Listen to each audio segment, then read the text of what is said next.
Hi everyone, welcome back to my channel. If you're new here, my name is Amanda and I do videos looking at my grad school journey, applying to PhD programs in human development or developmental psychology. I also talk about my faith journey as a Christian girly, as a Seventh-day Adventist girl. I just show different aspects of my life. And in today's video, if you can see from the title, your girl is trying out something a little different. I know that literally every single YouTuber is like getting into the book talk, or maybe it's just like my end of things, but like YouTubers that I've used to watch, or maybe I don't follow anymore, like even they're like getting on the book talk trend, or like the book-ish trend of like talking about books, and I'm like, am I like overdoing it? Am I gonna go into this? I don't know.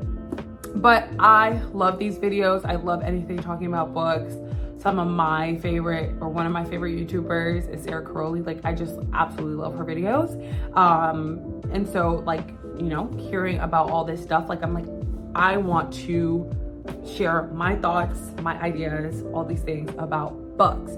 And so this summer, as you can tell from the title, this is my summer recap video talking about all the books that I read. So this summer I read 11 books in total. 11 books. Now I read across genres. I read young adult / rom-com / magical realism / fantasy / just feel good nonfiction books. And I absolutely love them. You'll see that the ratings vary, but like the contents of the books I really did love. And for me, a lot of the things that like kind of like gauged how or really like influenced how I rated the books was more so like prose and speed of the book, like readability, like how fast could I read this book? Or when I say how fast, more so like, does this book flow? So those were things for me. I'm like, should I take off my glasses? Because the glare is absolutely gonna kill me, but it's fine. Anyway, so enough rambling. If you are wondering what happened to her neck and you're new here, I got surgery, removing half of my thyroid because of some nodules, but thank God they're benign. So if you're like looking like, what's wrong with her neck? That's why. So the first book that I read or finished this summer was Iron Flame. Rebecca Yarros's Iron Flame, okay? I gave this book a 4 out of 5, okay? If you read the first book in this series, this is the Empyrean series by Rebecca Yarros. The first book in the series is Fourth Wing. You like had to come across this if you're literally like, even if you didn't read it, like, or you like have seen it on Book Talk or somewhere, like, bro, you had to come across Fourth Wing. Like that for me was a 5 out of 5 book. 5 out of 5. A lot of information, but like she did such a great job like with emotions regarding like the characters. I felt so connected to the characters, and like I just Liam, love Liam. But anyway, so because of that I decided to read Iron Flame. But my thing with Iron Flame that I told myself is that I would read this book super slow, because I read Fourth Wing really quickly, and like I get too emotionally attached to characters, and so I was a little bit debilitated like after I read Fourth Wing, okay? I couldn't. I was just too attached, and all the things that took place, I was like, oh my goodness. So I just knew going into this I had to read it slowly. But the only thing that I didn't like was that I felt like Rebecca Yarros kind of like wrote this one a little too fast. Like there was just like so much information at times that like you're just like, wait, what? And the book is split into 2 parts. And so basically the plot for this book is we have Violet and Xaden after the revolution, or I don't even remember what the term was that they used in regards to like them leaving, blanking. But basically we have Xaden and Violet leading this revolution, and we're kind of figuring out all of the little things that are taking place afterwards, and like what they're doing, like in regards to like the information that is being censored and them sharing it. And so you're following that journey in this book, and you're getting to the end. When we get to the end, like there's just such a big cliffhanger. I'm like trying to figure out how to talk about these books without like giving spoilers. But by the end of this, you're like, wait, what? So the cliffhanger is actually pretty good. I just felt like sometimes I was like, wait, what, girl? What? So much information. Like some characters, like I don't even know what really happened with them because it was just so fast paced. And so that's something that I would say. And I hope for Onyx Storm, which is coming out in January of next year. I hope it's a little slower, like so that we can like understand what's actually taking place. But 4 out of 5 book. And if you are thinking about like getting into fantasy, like I think that this is a series that you should definitely get into. This book. So the next book that I read this summer was Abby Jimenez's Just for the Summer. Now I didn't know that this was a part of the Part of Your World series, and so I made it a duty of mine to read the rest of the books in that series. But this book for me was a 5 out of 5. It is a rom-com? It's just more like a romance, young adult book. So basically the plot of this book is, when it comes to love, Emma's cursed. Every guy she dates finds his love after their breakup. But it turns out she's not the only one afflicted with this condition. His name is Justin, and his Reddit thread about being love's good luck charm has gone viral. Now the two have come up with an ingenious plan. If they date each other, their curses will cancel out and they'll go on to find their soulmate. So we're following Justin and Emma's journey of trying to cancel out this curse. And I just thought it was so cute. I loved the effort that Justin put in. And I was just like, wow, like clearly this is a man written by a woman. Like, I don't know, but this was such a 5 out of 5, like easy read, easy breezy. And I just could not put the book down. And so this was like one of the best things. I got this as a birthday gift for myself, and I like am not angry about it at all. So the third book I read this summer was Remarkably Bright Creatures by Shelby Van Pelt. This was something that like I never thought I would personally read, but one of my coworkers, we follow each other on Goodreads, and she was reading it, and so I was like, let me give it a shot based off of the blurb. And basically, after Tova Sullivan's husband died, she began working the night shift at the Saul Bay Aquarium, mopping floors and tidying up. Keeping busy has always helped her cope, which she's been doing since her 18-year-old son, Eric, mysteriously vanished on a boat in Puget Sound over 30 years ago. Tova becomes acquainted with an octopus, Marcellus, a giant Pacific octopus living at the aquarium. Marcellus knows more than anyone can imagine, but wouldn't dream of lifting one of his 8 arms for his human captors until he forms a remarkable friendship with Tova. Ever the detective, Marcellus deduces what happened the night Tova's son disappeared, and now Marcellus must use every trick his old invertebrate body can muster to unearth the truth for her before it's too late. So I love this book. I think I gave it a 4 out of 5, only because I felt like it was a little slow at times, or definitely like starting this book, it's very slow, okay? But I think also too, like because I had just finished Just for the Summer and Iron Flame, I think that like I didn't have any expectations for this book, and so maybe that's why I felt like it was a little bit slower. But absolutely loved it, and I think I would read it again because it's just sweet. It was just like more of those feel-good books. It wasn't about young adults. Well, there is a young adult aspect to it, but it's just more of like a life book, life fiction type book. So loved it, and it got the job done, okay? I read this during my surgery recovery, and I read it pretty quickly. So this is a quick read. It had 355 pages. So not that bad. Like honestly, I feel like you can knock this out in 2 days. The next book that I read was Susan Mallory's Barefoot Season. And so this is a part of her Blackberry Island series. There are 4 books in the series. And now when I had gone to Barnes & Noble's to get Abby Jimenez's Just for the Summer book, I was like looking through books, and I came across, I believe it's called Sisters by Choice. And that's a part of the Blackberry Island novel series. But I didn't realize it was a series, so when I did, I was like, oh, I can't just read this book. And I believe that was the last book in the series, so I was like, I have to read the whole thing.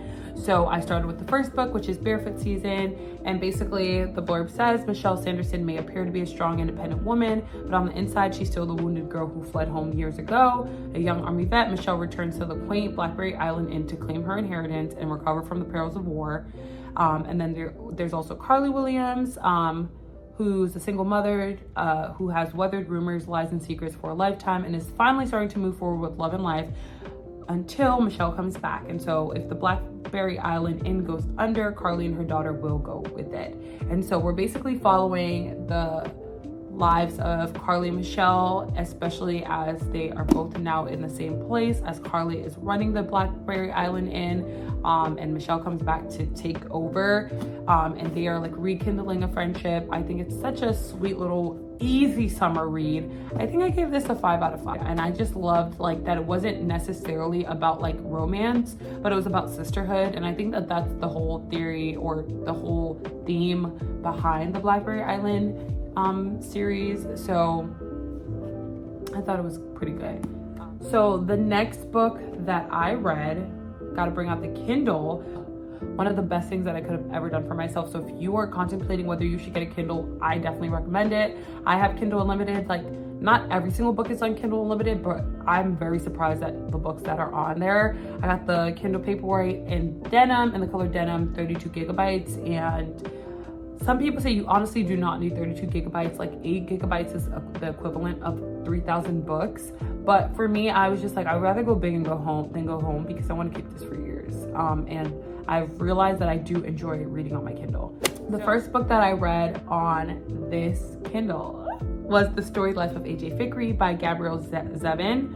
And let me tell you guys like a little bit about the book. So basically we're reading literally about the life of AJ Fikry. He is a man who owns a bookstore, and his wife recently passed away in an accident, a car accident, and he feels like his world is upside down. He's like drinking himself to death until he finds something, or something goes missing in his store or in his home, and then he finds something that really changes the trajectory of his life. And I literally got this recommendation from Sarah Crowley, and I absolutely love this book. I had no expectations for this book, but the way that she was talking about it, I was like, I literally want to read this book. It's such a cozy read, and I think that it would be great to read in the fall. Like, it just gave me like nice fall cozy vibes, like drinking a pumpkin spice latte or a chai tea latte and just like relaxing and chilling and reading this book. It was just such a sweet book, and I gave it a 5 out of 5. Like, I wish I could read it again. Like, people say that all the time, but like that feeling of reading a book for the first time again, like I personally wish that I was able to read this book again. The next book that I read this summer was on my iPad. The next book I read was the Part of Your World series, and or the rest of the Part of Your World series. As I said, I read just for the summer, and so I wanted to read the whole series, so I started with Part of Your World. And that book for me, I think I gave it a 4 out of 5. I love Daniel and Alexis, and it was so nice to like go back and revisit and hear different things about the world that we are reading about with Justin and Emma. And so understanding, and I'm like, oh, Daniel, and like getting to know like the backstory of characters is just so nice. And I just love that it was such a chill read, but also a romance read. Like, so you're basically going through this relationship with Daniel and Alexis. Alexis is a doctor, and she's like one of like the star doctors in the world because of her family. And then we have Daniel, who is 10 years younger than her, who she meets when she gets her car stuck in a ditch on her way back from a funeral. And so we're basically figuring out and like following along as their relationship develops. And I think it's just such a cute thing, especially because like it's kind of like speaking towards like an age gap relationship, and the taboo isms of that, but then also talking about like Alexis's relationship with her family and all the ideas and ideals that she has for herself, as well as like being influenced by her friends and stuff. So I thought that was pretty cute, and I just loved that there was something different to the romance. Like it wasn't just like a normal like, oh, like these people fall apart in love, but we also got a little bit of magic realism with the town that Daniel lives in, and just seeing a little bit of that in all the books, except I don't remember seeing any magic realism when it came to the third book, Just for the Summer. Like I don't know if she like kind of, maybe that was in there, but because it's really like apparent in the first book, Part of Your World, maybe and like they established that, maybe I missed it in Just for the Summer. I don't know. The next book is Abby Jimenez's Yours Truly, and that talks about Brianna, which is Alexis's best friend from the first book. And Yours Truly is the best one, I think, of the series. Like, I love Just for the Summer, but I do think Yours Truly is the best. The banter, Brianna's character, like she's so funny. And basically, so we're getting Brianna, who is an emergency medicine doctor, like in the same way that Alexis was. However, and we learned in the first book that she was going through a divorce. And so now we're seeing what happens after that and her finding love after that. And I just thought she was so funny. Such a funny character, and she's just so relatable. Like I love that about her, and that I love that Abby Jimenez wrote her like that. Like it just it touches a sweet spot in my heart. And then also just like her meeting, what was her love interest? Jacob Maddox, Dr. Jacob Maddox, his family, and just seeing how they were, and just seeing how he like struggles with anxiety. And I just loved how it was described. And I took so many quotes from that because I was like, oh my goodness, like I also have anxiety or struggle with anxiety. And like the way that she worded it was just so, I don't know, so telling. It's just so relatable. And I just absolutely love that she did that research. And I love that book. So I gave Yours Truly a 5 out of 5, I think. Or a 4 out of 5. One of the two, but I definitely think it was giving 5 out of 5 now that I'm like reflecting on it again, but maybe I might be wrong. But yeah, that was good. The next book that I read was The Lost Bookshop from Evie Woods, and this was something that I found on Kindle Unlimited. I should say Yours Truly is on Kindle Unlimited, so if you want to read that, you're just gonna have to read Part of Your World, or pay for Part of Your World and for Just for the Summer. But The Lost Bookshop is basically about this guy named Henry, and he is looking for this lost manuscript, and he's looking for this lost bookshop. He has, read so much about things. He's getting his PhD in, I believe, history, and he just has a thing or a knack for looking for things that have been lost through history that tell such an amazing and beautiful story about the lives of certain people. And so in his search, he makes his way to Dublin, Ireland, where he comes across, what's her name again? Where he comes across Martha. And so Martha is basically somebody who's leaving an abusive relationship, and she's hiding from her husband. I believe, I'm not sure, I can't remember if they got a divorce or not, but they basically come across each other after she goes into Dublin to find a job, and we see how their relationship deepens, and then we also see how they find the lost manuscript, as well as they find intel and information on this lost bookshop. So I think it was just so cozy, but also a little bit creepy, because there's I feel like it's a little thrilling at times. I don't know if it was just me, but I thought it was such a cute, cozy read. It's definitely a fall read, so please read this in the fall.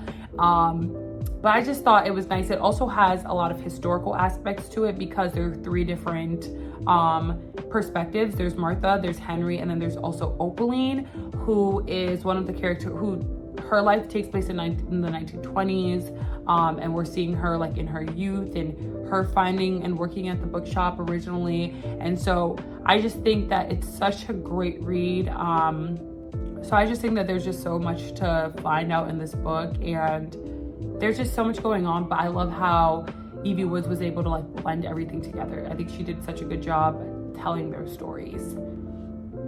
So I gave this book, I believe it was a 4 out of 5. Because at times I felt like things were making sense and they were blending, but then at times I was like, wait, what? So we'll see. I think I gave that a 4. The book that I read after that was another creepy book.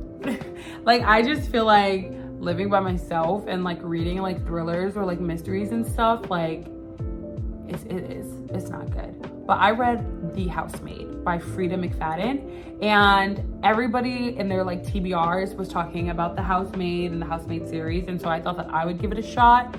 And so it is a thriller. It is very much similar to Verity by Colleen Hoover, which many people say, but there is a twist, which kind of like sets the stage for the rest of the series. And so basically we're following Millie, who gets a job at, what was their names again? So basically Millie gets a job at the Winchester's house, which is this gorgeous, humongous house. And she meets Nina, who is the wife of Andy Winchester. And she hires Millie, even though Millie has gone to prison. And so she's like not expecting to get this job, but we follow them and we start to see like the different quirks of Nina, and like we're like, yo, what's going on with Nina?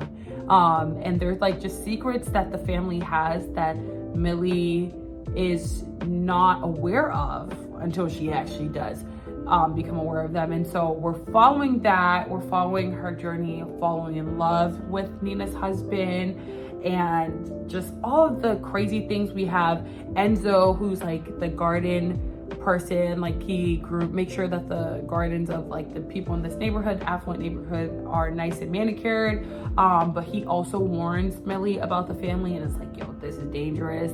But she doesn't take it seriously. So we're basically seeing what takes place.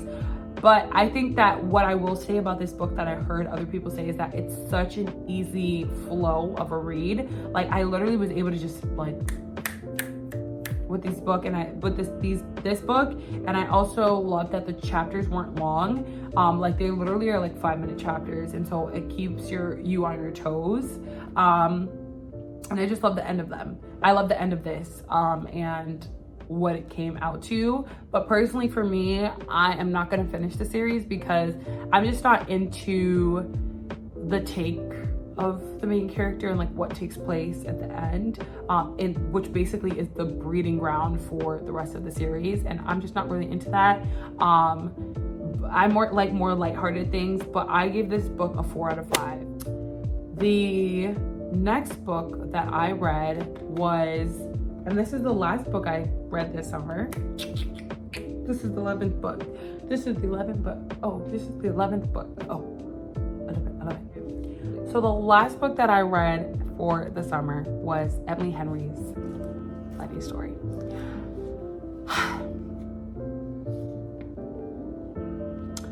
Okay. I gave this book a 3 out of 5. I know what you're thinking. Maybe you read Funny Story. Maybe you've heard about Funny Story. I had so much hope for this book. Okay, I had high hopes for this book because everyone was like, oh my goodness, like we love Emily Henry. Like I never read Happy Place, but I am going to read it. And people are like, oh my goodness, like she's just such a great writer, and the banter, she has really good banter in her books. And I was really disappointed, and maybe like that's why you should not have expectations for books, because you can be easily disappointed. Basically, we're following Daphne and Miles, right? And Daphne she's engaged to her fiance Peter, and Miles is dating her fiance's best friend, who's Petra. And one day, like, everything is all good until it's not. Peter tells Daphne, like, hey, I'm actually in love with Petra, and we want to be together. So I'm going to call off this engagement. And so Daphne's like, what? And so that day, like, Peter leaves, and he's like, like, I'll give you a week to take your stuff out the house. Like, I'm gone, and goes with Petra. And Miles comes to her home and is like, what? Like, did she, and like, Daphne's like, they left, like, and so basically she ends up she has nowhere to stay. So she's like, oh, you need a roommate. So they end up staying together, and we're finding out, like your typical story, like, of course they're gonna fall in love, but we're also figuring out like how Daphne is adjusting to this and whether or not she's gonna leave Minnesota and just like start a new life because she's like over everything and like she's been consumed with her relationship. And so we're following that as well as following their relationship as roommates. But I don't know. I felt like it felt rushed. Like, I don't know, but it felt super rushed. Like everything kind of just like, at times I had to like reread. And I don't know if it's because this is my first physical book after reading on my Kindle. So I don't know if like, because of that, like the pacing and understanding like on my Kindle, if going back to physical books kind of like made that change. I don't know. But like, there were just times where I was like, wait, what? Or, huh? And I don't know. Like, I think that what was happening was like Emily Henry was trying to make sure that like it was a book that like really focused on the growth of Daphne, but then also like pushing it towards like a romantic type book. And just like also like trying to make her develop as a person, and like just, it was a lot. I saw what she was trying to do, but I definitely think that there were times where like maybe we needed less information, or we needed to slow down in the information that we were getting. But I don't know. I wish I loved it more. Maybe I'll reread it I don't know if I'll reread it. But at first I gave it a 4 out of 5, and then I was like, and I feel like some other, sorry about the background noise. I'm in a city. I live in a city. Anyway, so yeah, I just wish that like, I felt like there was maybe a better way of like getting Daphne's growth as a person, as well as like figuring out her relationship with Miles and her like becoming more independent and stuff. Like, and then I felt like her independence was like cut so short at the end. Like, I don't know, but I will say it did have good banter. Like, I felt like the two characters got along, but at times I was like, why are things happening so slow? And then like, I also felt the same way. I don't know, I kind of have a similar sentiment when it came to Yours Truly with Brianna and Jacob, because I was like, why are they like taking so long to just get to the romance part? Like, I felt like at times I was like, okay, like we get it, like let's move on. So that was something for me. But like I said, this is a 3 out of 5. That was all that I read this summer. I absolutely loved reading. I was thrusted into so many worlds this summer, and it was just such a fun time. I cannot wait till next summer's reads, but I'm also excited for fall's reads, because I feel like I want it to be more cozier, like maybe like murder mysteries, or like, I definitely know there's a book, what is it? I can't remember what the book's name is. I'll put it right here. Next books that I have on my physical TBR. Should I like make a video about that? I will say that I got Ellen Hilderbrand's Swan Song at Costco, and I'm excited to read this book because I saw it on everybody's like bookshelf, like in the back of their videos. I saw a lot of people talk about her as a writer, and so I just like, I'm excited for that book. But I was gonna start another book, and then I was like, okay, actually I don't want to read this. Like, I DNF'd it from like the first couple pages because I didn't love it. But I hope you guys enjoyed this video, and I'm super excited to keep reading, and just like, hopefully like, if you guys are interested in more books videos for me, I would love to make them. If you have any book suggestions, or any like video suggestions, I would love to film some. If you once again are interested in contemplating whether or not you should get a Kindle, I highly recommend this thing. Like, this is like my little best friend. Like, I literally take this thing everywhere. But yeah, I hope you guys enjoyed this video, and I hope that you enjoy the rest of my videos that come. And if you are new here, please stay, like, comment, and ultimately subscribe. I love you guys, and I shall see you in the next video. Bye.